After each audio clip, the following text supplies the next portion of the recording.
Bienvenida a Saberes Compartidos, María Celia, ¿cómo estás? Hola Jorge, ¿cómo estás? Muy bien. Bien, un gusto. Para hablar un poquito de historia, bueno, y haciendo un poco de historia, vos te dedicás sos profesora de historia, Yo soy ¿cierto? profesora de historia, sí, hace 26 años. O sea que Soy histórica. algunos conceptos los tenés un poco ya Sí, incorporados. sí, los tengo incorporados, sí, me encanta, me gusta mucho la historia. Como ciencia y como para aprender cosas, me gusta mucho, así que lo hago con Bueno, gusto. está bueno relacionarlo hoy por hoy con la actualidad que tenemos fundamentalmente en nuestro país, pero antes, digo, ¿ha cambiado mucho la docencia en sí de la historia en el colegio con el paso de los años? Hablábamos esto de quitar Sí. material, por ejemplo, agregar. Es relativo, depende cómo se tome. Hay contenidos que a lo mejor años atrás le encontrabas un sentido y que ahora preferís reemplazarlos por otros. Y hay cosas que sí, que por ahí se hace más hincapié, que hace años a lo mejor no se hacía. Se van buscando también los intereses de los alumnos, no todos los grupos son iguales. Hay grupos que son más activos, más preguntones, les gusta más la actualidad, les gusta más lo antiguo. Hay temas que son como íconos y que todos quieren saber de algo, entonces inevitablemente siempre salen, aunque no estén. Va cambiando según las épocas y, bueno, y según los grupos de chicos. ¿Tenés cierta libertad, por ejemplo, para decir, bueno, este contenido lo agrego, este contenido no lo agrego, o tenés que ajustarte a una currícula puntual? No, hay una serie de lineamientos que son los que, bueno, los que sugiere la provincia, de acuerdo a la edad de los chicos en los cuales está estipulado enseñarlos, pero hay mucha libertad con eso. Así que por lo menos en la escuela donde yo trabajo, en el IPAI 242, la verdad que se trabaja muy bien en cuanto a eso. Es relajado en lo que respecta a poder adaptarlo a los grupos, a las situaciones, a las edades y a los intereses, sobre todo. Ahora, ¿qué país es el nuestro en cuanto a historia? Digo, porque quizás no tenemos tantos años de antigüedad como otros países Sí. europeos, pero es bastante movidita, ¿no? Sí, yo siempre digo que nosotros como argentinos somos producto de varios aportes, ¿eh? Formamos parte de lo que llamamos una cultura de contacto, porque muy allá en las raíces, pero tenemos el aporte del nativo americano, no tanto en esta zona, ¿no? de otro tipo de colonización, pero Argentina es eso, el aporte del nativo, que antes le decíamos los indios y que ahora se le dice de otra forma, o de los pueblos originarios. Después tenemos una primera gran fusión con la cultura española en el momento de la conquista. El aporte español y el aporte castellano todavía hoy es potente, primero en el idioma, en las creencias religiosas, en varias costumbres en general. Y por último, en esta zona en la que vivimos nosotros, que nacemos como producto de un modelo de país que apuntaba hacia la agroexportación. Entonces, desde fines del 1800, del siglo XIX y principios del siglo XX, como los requerimientos mundiales eran esos, la de producir materias primas, y nuestro país calificaba profundamente como para eso, fue el aporte inmigrante en algunas zonas de otros pueblos, y en nuestra zona, en nuestra comunidad y en las comunidades que están cerca, el aporte italiano de distintas regiones, y bueno, en Morteros el aporte básicamente de la zona de Piamonte, claro, que en ese momento de la inmigración era una zona muy, muy pobre y con muchos problemas internos y demás. Por lo tanto, esa expresión hacer la América era toda una promesa. Hacer dinero, hacer una familia, hacer un porvenir y dejar la Europa esta desgastada por las guerras y por los conflictos políticos, y acaso se ofrecía como algo prometedor. ¿No se aprovechó ese momento? O digo, ¿se aprovechó ese momento pero no se aprovechó el después, por ejemplo? Sí, depende con la corriente que uno lo analice. Yo siempre digo, y no me voy a cansar de repetirlo, que la historia y los hechos históricos tienen que ser atendidos desde el momento en que ocurrieron.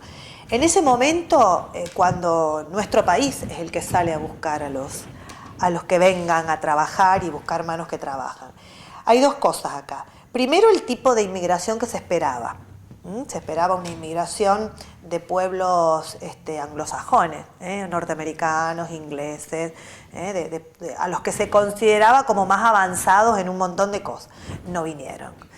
Lo que vino es lo que en Europa se estaba, por alguna manera, de decirlo de alguna manera, se estaban muriendo de hambre, que eran de la España desgastada, de la Italia convulsionada. Entonces no fue lo mejor que vino, que serían todos nuestros antepasados. Eso por un lado. Y segundo, que vinieron a integrar una Argentina que en ese momento yo rescato de que amén que uno pueda compartir algunas cuestiones ideológicas. Estoy hablando en la época que nace Morteros, ¿no? Fines del siglo XIX, Exacto. Principios del siglo XX. Podemos no compartir algunas cuestiones ideológicas, pero en ese momento los gobernantes sí que tenían un proyecto de país claro. Era el modelo de país agroexportador, era el modelo de país que buscaba aglutinar diferentes nacionalidades y lo trasladaron a un montón de aspectos. Uno de ellos es la educación. Entonces, en ese momento, un proyecto educativo buscaba formar ciudadanos, buscaba formar personas que cumplieran o que hicieran a un fin político. Y fueron en pos de eso, ¿no? Porque la ley esta 1420, que es la ley que establece que la educación tiene que ser gratuita, obligatoria y gradual, justamente buscaba eso, que esos hijos de los inmigrantes dejaran de sentirse extranjeros, porque ya eran argentinos, sus padres eran extranjeros, pero seguían hablando italiano, seguían hablando polaco y los idiomas que traían de su familia de origen. Entonces la escuela fue un lugar que dijeron, bueno, acá tenemos que formar argentinos, porque si no vamos a seguir viviendo en la nostalgia de la patria. Yo creo que tenían un proyecto muy claro y en su momento estuvo bien organizado. Lo que pasa es que un país solamente que se maneje o digamos que se le dé importancia a lo que es la economía de agroexportación y generar materias primas y en ningún momento iniciar un proyecto industrial, en algún momento ese modelo económico tambalea. Después hubo épocas en que sí se buscó el desarrollo industrial, en la década del 30, después de la crisis mundial, o después en la época del primer peronismo, que se fomentó la industria, pero siempre era el campo el que sostenía, claro, incluso el proyecto industrial. Entonces fue siempre muy vulnerable a las circunstancias o al contexto internacional. Pero hubo buenos planes que por motivos políticos, esto es mi punto de vista, ¿no? Por motivos políticos después terminaron fracasando, pero hubo buenos momentos. Hablando de economía, siempre alguien me decía que la economía por ahí es muy complejo de abordarla porque todo tiene que ver con todo. Es decir, hoy como estamos, a lo mejor tomas una medida, te afecta en esto y te afecta en lo otro también. Pero digo, en el fondo, bien en el fondo, el problema nuestro es netamente cultural. Digo, por cómo estamos, por lo que atravesamos hoy en día, ¿no? Yo como estoy relacionada al ámbito educativo, más que cultural, diría que es educativo. Creo que hay algo que no está funcionando. Viene desde el lado de la educación, que continúa por el lado cultural y se traslada a todos los ámbitos. Yo te podría decir con mucho dolor que a veces siento que la cultura del trabajo o la educación para el trabajo no está valorada. Y como argentinos, y creo que también viene en nuestro ADN, tenemos esa cosa y somos reconocidos en el mundo por eso, por buscar la viveza, por siempre pasar al otro, esas canchereadas. Pareciera ser algo distintivo, ¿no? Pareciera ser algo distintivo, sí, en el mundo es distintivo. El ser exagerados para hablar, nosotros tenemos mucho de Tano, qué sé yo, hace algunos años tuve la posibilidad de recorrer las calles de Nápoles y dije, claro, de acá venimos. Ahí sacaste la relación. Y sí, de acá claro, venimos. Sí. Y por otro lado también digo, y sí, la Argentina nació y creció con Buenos Aires como puerto ilegal, en donde la capital de nuestro país nació y creció como producto del contrabando. Entonces, qué sé yo, claro. Yo asocio y digo, es como que receptó viene todo eso y claro, se expandió también de la ilegalidad, ilegalidad, digamos, de violar las reglas que estaban en ese momento, porque la política económica en la época que éramos una colonia de España era muy aplastante para el Río de la Plata, y bueno, encontró esa forma de supervivencia. Tal vez eso haya quedado impreso en nuestro ADN, se me ocurre. Como muchas otras cosas que ya se fue trasladando de Claro, como muchas otras también. cosas. Y yo creo que en las sucesivas interrupciones del orden democrático por gobiernos militares, que no fue una realidad de Argentina, ¿no? Fue una situación de toda Latinoamérica, Brasil, Chile, Paraguay, Perú, en todos los países, no nos permitió, mejor dicho, desarrollar una democracia más sólida,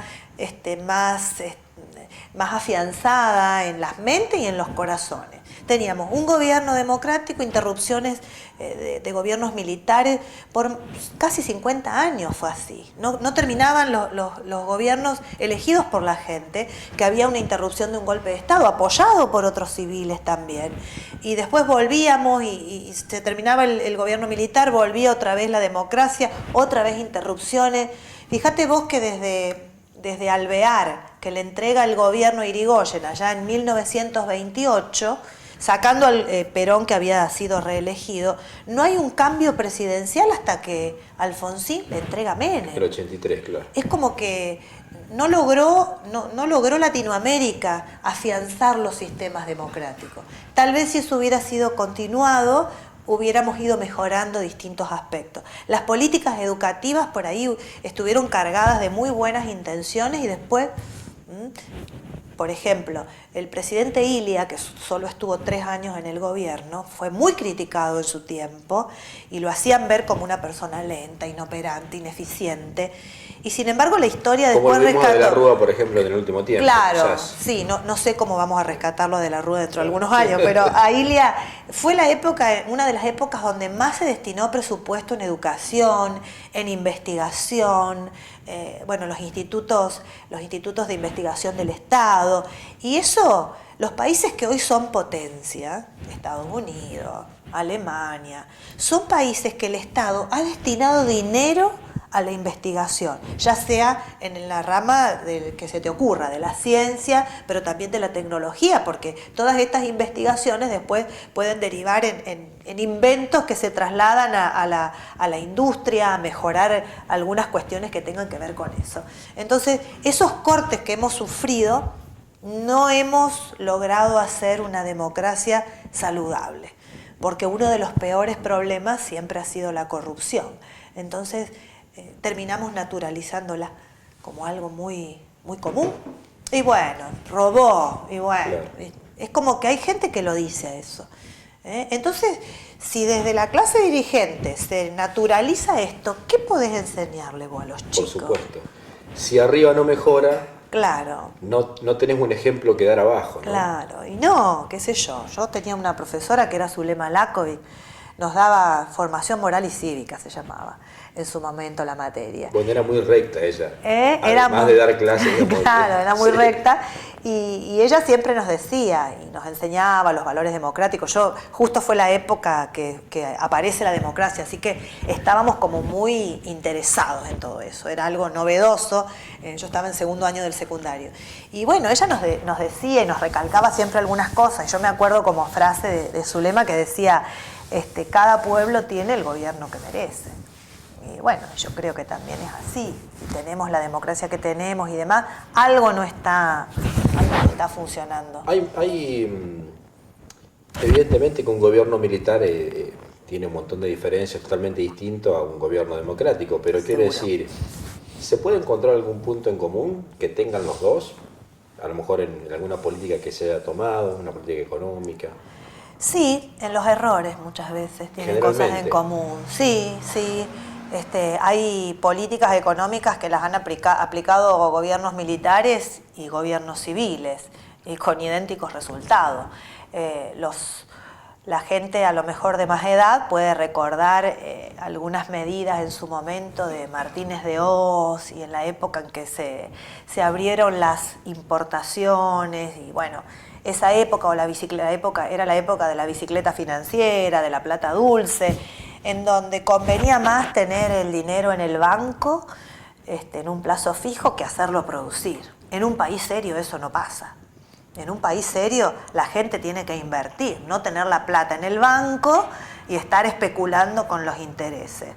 Y yo no voy a decir, pero cualquiera lo puede saber, que eso pasó en muchas partes de gobiernos que han sido también gobiernos civiles, en que bueno, era preferible poner la plata en el banco para asegurarte que hacerla producir en algo.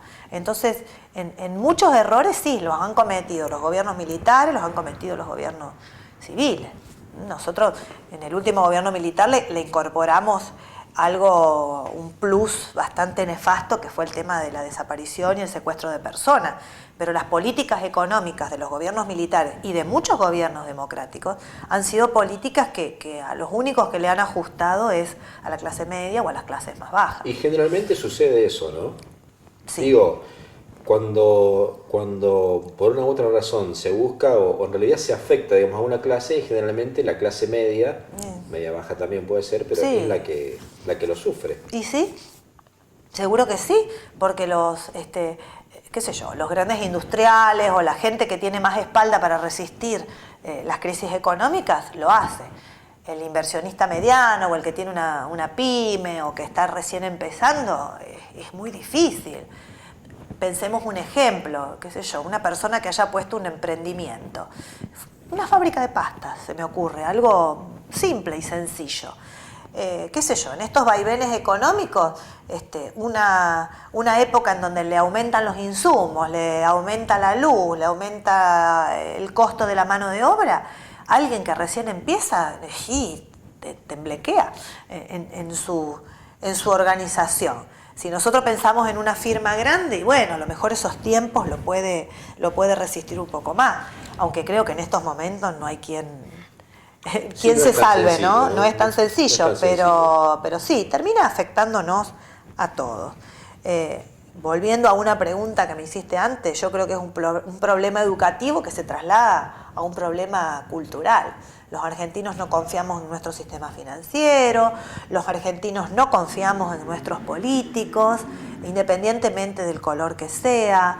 La gente a lo mejor que podría tener un potencial y podría ser útil muchas veces no se quiere meter en política porque te dice, no, eso es algo que es sucio, todos son iguales. Entonces no quiere nadar en esas aguas y a lo mejor es alguien que sería útil, claro, a nivel local, a nivel provincial o lo que sea.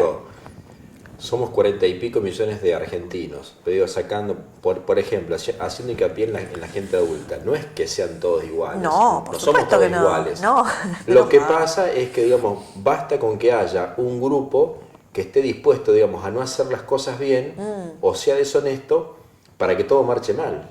Y sí, seguro. Aparte es muy gracioso porque en estos tiempos de las tecnologías y los medios de comunicación hay gente que no resiste los archivos. Y vos decís, verdad, ¿no? Yo rescato de algunos políticos de hace mucho que fueron coherentes en su pensamiento, en su forma y tenían una ideología y podrían equivocarse o no, pero eran un poquito más coherentes o su trabajo era más como un servicio. Para mí la política es una actividad que es un servicio, que tienen que cobrar por el trabajo, me parece perfecto, porque el que hace una actividad política, ¿no es cierto?, está descuidando alguna actividad privada. Está bien que cobre, ¿sí?, pero no que cobren a veces lo que están cobrando, ¿no es cierto? O sea, creo que también se pierde un poco la noción de lo que es el cotidiano y de lo que es la gente común. Y la gente ¿Cuál podría ser el ejemplo en nuestra historia de ejemplo político? Ejemplo político, no económico. Ejemplo político. Ejemplo político. Y a mí hay personajes que me atrapan, independientemente que comparta o no su ideología. como persona política y que me da una sensación así de, porque lo he leído y lo investigué, y que me da esa cosa del político que no se enriquece a costa de la función pública, despojado, y que lo lleva en el corazón. Yo primero lo voy a poner a Ilia, siempre, Arturo Ilia. Me pareció una figura no valorada en su momento, pero con unos valores que hoy me encantaría. Era un tipo que atendía gratis, que si no tenían para pagarle no importaba, que lo sacan de una manera indecente de la casa de gobierno. Una persona íntegra me pareció, y que siempre fue muy pobre. Y fue presidente de la nación y murió, sí, se fue sumamente pobre, pobrísimo. Él es un personaje que yo rescato. Raúl Alfonsín también como político, sí. Porque, perdón, ¿no, Jorge? Sí. Lo rescato porque en su momento, yo escucho los discursos de Alfonsín todavía ahora, o el cierre ese de campaña del 83 cuando recita el preámbulo, y yo me emociono, me llegaba a las fibras más íntimas. Y también lo rescato a Perón, porque tenía un manejo de la gente que seguramente no lo tenía Ilia, por ejemplo. Criticado, digamos, de otro ámbito también. Claro, ¿no? Pero tenía una forma de dirigirse a la gente y bueno, justamente yo cuando lo trabajamos en quinto año, en mis quintos trabajamos el tema de por qué tuvo tanto éxito en su momento y bueno, es eso, ¿no? Hay un autor que lo define muy bien. Perón no les hablaba en difícil, les hablaba de una manera coloquial, de igual a igual, o sea, sabía dirigirse a personas de un nivel educativo superior, pero también sabía dirigirse a la masa. ¿Y qué le decía a la gente? Y a la gente le daba alegría, le daba optimismo, por supuesto que eso venía acompañado también de acciones concretas, pero fue un político, a pesar de que era militar y digamos, parecerían cosas antagónicas y había formado parte de un gobierno militar, también tenía una forma impecable, un manejo de grupo, supo aprovechar cada momento, y cuando a alguien parecía que le hacía sombra, era muy hábil para eso también. Y por ejemplo, en cuanto a oratoria, ¿habrá sido natural de él? ¿O tenía gente, por ejemplo, que lo asesoraba, digamos, como para dirigirse a la masa?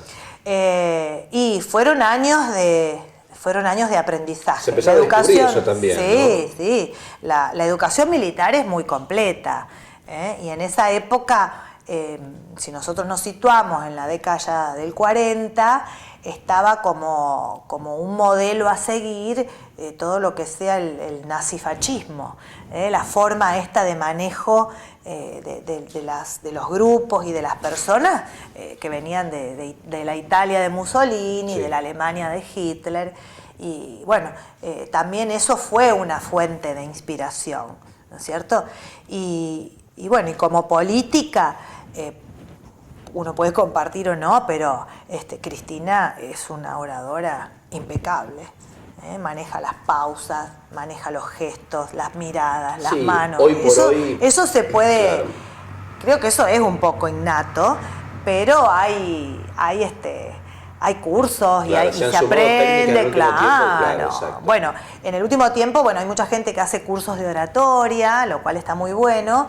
Y bueno, hay gente que se ríe cuando yo le cuento, porque cuando yo era chica, yo vivía en San Francisco y se daba declamación, se llamaba. Entonces era, los más jóvenes cuando vos le contás se matan de la risa.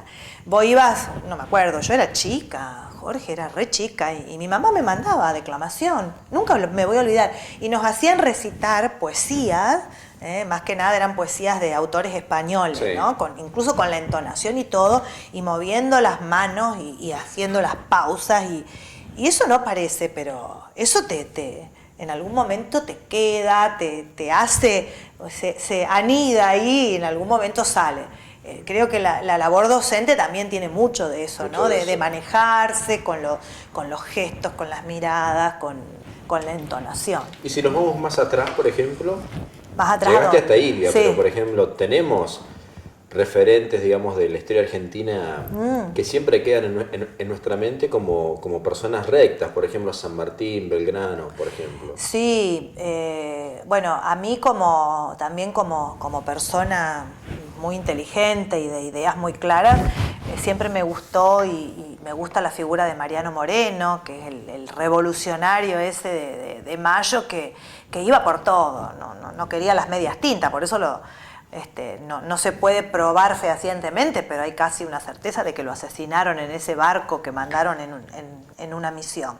Porque era una figura, era apasionado y era una figura peligrosa, porque él quería la revolución total. Y en ese momento todavía no estaban las bremas maduras, como dice un autor de la época, como para la revolución total.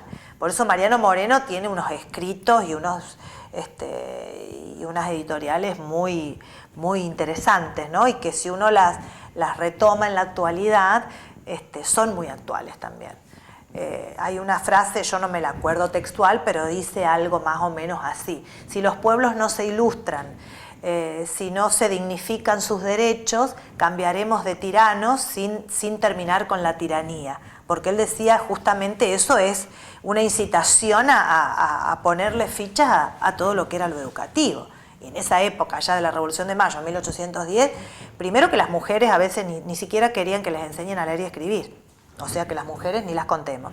Y los hombres eran los de familias ricas o acomodadas los que podían acceder a una educación importante. Estaba muy limitado eso. También rescato mucho la figura de Manuel Belgrano, que pensaba muy parecido a Mariano Moreno. Bueno, Belgrano era abogado, Moreno también, y le dieron mucha importancia al periodismo, por eso los dos fueron cultores de publicar y de instruir y demás. Belgrano tenía una idea muy clara con respecto a que había que educar a las mujeres, en una época que eso no estaba, pero claro, ni pensado. Era inviable. Era inviable. Y él hablaba de la educación de las mujeres, lo mismo Sarmiento. Bueno, y San Martín como militar y como una conducta así, qué sé yo. San Martín para mí es intocable.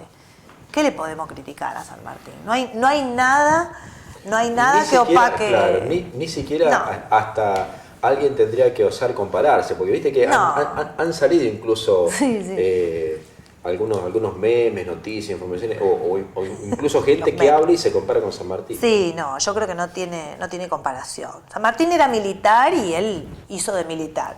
Pero Belgrano era abogado, era de una familia rica y podría haberse quedado en su bufete de abogado y ejercer su profesión.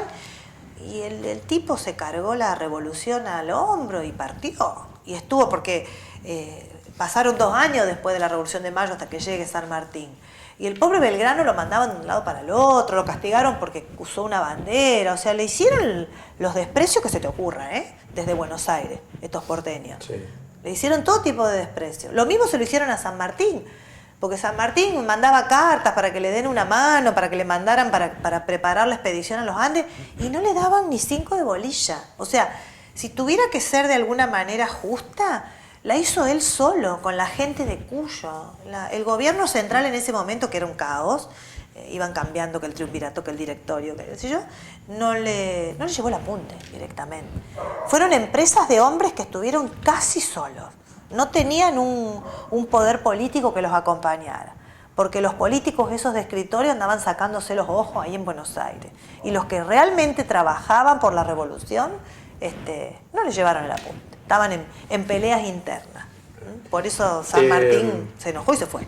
¿Cómo estamos hoy en cuanto a idiosincrasia? Quiero decir, hablamos antes de que no todos son iguales, por supuesto. Tenemos gente buena, gente honesta, gente que no es tan honesta, gente mala. Pero ¿cómo estamos hoy? Estamos en un camino del cual se puede mejorar, salir, ¿o no tenemos más un punto de retorno? No, sería pensar eso, sería entregarse. No, yo siempre prefiero pensar que van a venir buenos tiempos. Yo creo que hay un montón de cosas que son rescatables y valorables. Primero y principal, yo creo que la gente tiene que recuperar la fe en que algo va a mejorar, porque si pensamos que no hay retorno, es como que vos te entregás y no haces nada. Es como aquel enfermo terminal que se entrega y viste que por ahí eso, las personas que la luchan es como que tienen todavía más posibilidades de vida. Bueno, esto para mí es más o menos eso, recuperar la fe, recuperar el optimismo, y generar un círculo de trabajo. Volver a valorar la cultura del trabajo, que la gente se sienta orgullosa de tener un trabajo, que el trabajo y bien pago sea la opción, porque un subsidio está perfecto para quien lo necesite, para quien está desempleado, pero los subsidios son cosas provisorias. La gente tiene que desear trabajar y recuperar esa dignidad. Esto es una visión muy personal, puede la gente estar o no de acuerdo, son temas muy sensibles. Yo creo que si se recupera el trabajo, todo se aceita más rápido. Hay generaciones que han pasado sin ver mejoría de padres a hijos. Entonces, ¿qué podemos esperar? ¿Qué podemos esperar a lo mejor de chicos cuyos padres están desempleados, de chicos que están viviendo de una ayuda, ¿no es cierto? Que gracias a Dios que hay gente que ayuda y gente que colabora, ¿no es cierto? Pero esa mente y esa formación así deja consecuencias en un futuro. No es lo mismo el niño que sus padres son humildes, pero tiene su techo, tiene su comida en su casa y tiene sus necesidades básicas satisfechas. También debemos pensar que tenemos que recuperar esa posibilidad de que el estudio, la capacitación son motores superadores. Qué sé yo, mira, yo di muchos años de clase en el Espeleta, y en esos primeros tiempos donde mucha gente que no se había podido ir a estudiar a Córdoba hizo la carrera de administración de empresas. Sí. Y yo le di clase a gente grande, mucho más grande que yo en su momento. Gente que hoy las ves, que está en diferentes ámbitos, en las mutuales, en los bancos. Y la verdad que esa gente que en su momento no se había podido ir a estudiar y después obtiene un título terciario, mucha gente que después continuó con sus estudios universitarios o diferentes articulaciones, es gente que lo tiene como un logro personal superior, ¿no es cierto? Porque está esa posibilidad y hoy a lo mejor están en mejores condiciones laborales y están orgullosos de eso y está muy bien que así sea. Eso me gustaría a mí que algunos chicos sientan, que la capacitación y que el estudio no es garantía ni de que vas a ser exitoso ni que vas a ser millonario, ¿sí? Pero te abre más puertas que si no lo haces o que si no haces nada. Y la Argentina es un país en donde el que no estudia es porque, no sé, porque se durmió en los laureles.